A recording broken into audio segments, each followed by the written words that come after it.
بسم اللہ الرحمن الرحیم۔ حضرت نوح علیہ السلام کی کشتی۔ بہت عرصے پہلے ایک بزرگ شخص رہتے تھے جن کا نام نوح تھا۔ وہ اللہ کے پیغمبر تھے۔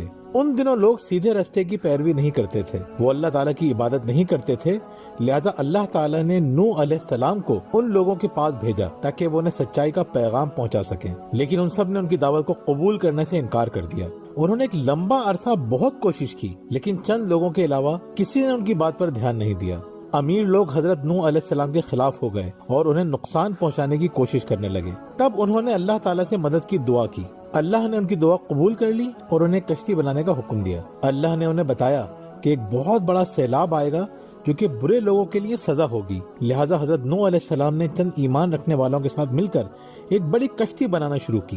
لوگ ان پر ہنستے تھے۔ وہ بڑی سی کشتی بہت زیادہ سخت اور تھکا دینے والا کام کرنے کے بعد تیرنے کے لیے تیار ہو گئی۔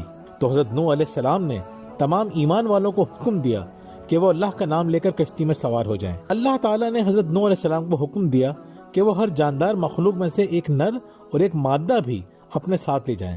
حضرت نوح علیہ السلام نے اپنے ساتھ بہت سارا کھانا بھی رکھا تھا کہ ان سب کو ایک لمبے عرصے تک کھلا سکیں۔ یہ ایک بہت بڑا کام تھا، لیکن حضرت نوح علیہ السلام اور ان کے ماننے والوں نے یہ کام سچے دل سے کیا۔ ایک ایک کر کے جانور کشتی میں داخل ہوئے۔ سب کشتی میں جوڑوں کی شکل میں داخل ہوئے۔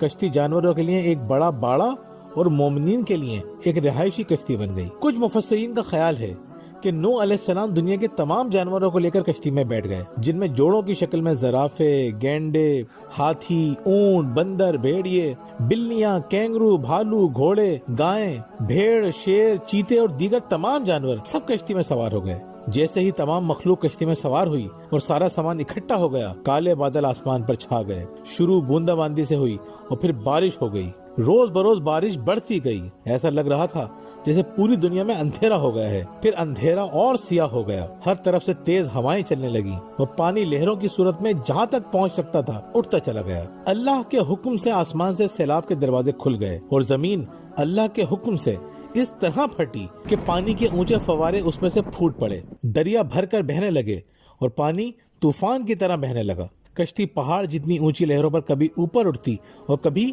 نیچے ہوتی۔ پانی زیادہ آتا گیا، یہاں تک کہ پوری وادی پانی سے بھر گئی۔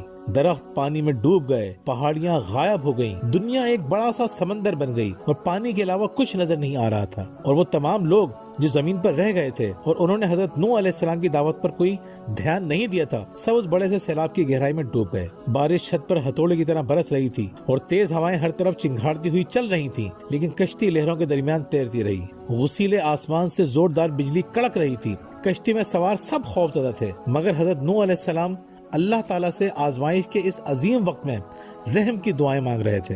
جب سیلاب اپنے عروج پر پہنچ گیا تو اللہ تعالیٰ نے زمین کو حکم دیا کہ وہ اپنا سارا پانی نگل لے اور آسمان سے بارش کو واپس لینے کا حکم دیا۔ پانی خشک ہونا شروع ہو گیا، بارش رک گئی، بادل ٹوٹ گئے اور جیسے ہی پانی کی سطح نیچے ہونا شروع ہوئی، پہاڑوں کی چوٹیاں اس میں اٹھ کھڑی ہوئیں۔ کشتی آج کل کے ملک ترکی کے ایک پہاڑ جودی پہاڑ کی چوٹی پر پھنس گئی اور وہاں ہی سکون کی حالت میں آ گئی۔ کچھ مفسرین کا خیال اس سے مختلف ہے۔ ان کے مطابق اللہ تعالیٰ نے حضرت نوح علیہ السلام کو ایک مخصوص قوم کی طرف بھیجا تھا اور نافرمانی کی صورت میں عذاب بھی اسی قوم پر آیا تھا، پوری زمین پر نہیں۔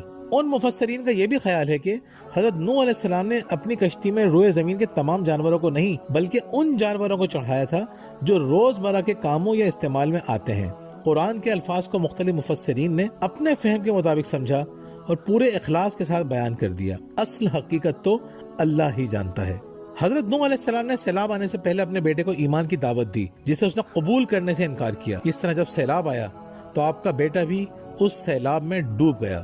حضرت نوح علیہ السلام اور ان کے ساتھیوں نے اللہ کا شکر ادا کیا کہ جس نے انہیں اس تباہی سے بچا لیا۔ سب خوشی خوشی کشتی سے اترے، سب جانور بھی خیریت سے تھے۔ حضرت نوح علیہ السلام نے اللہ سے دعا کی کہ اے میرے اللہ، اس کشتی سے میرا اترنا بابرکت فرما، کیونکہ صرف تو ہی ہے جس نے مجھے حفاظت سے پہنچایا۔ اس طرح اللہ تعالیٰ نے سیلاب، کشتی اور حضرت نوح علیہ السلام کو آنے والی نسلوں کے لیے نشانی اور خبردار کرنے والا بنایا۔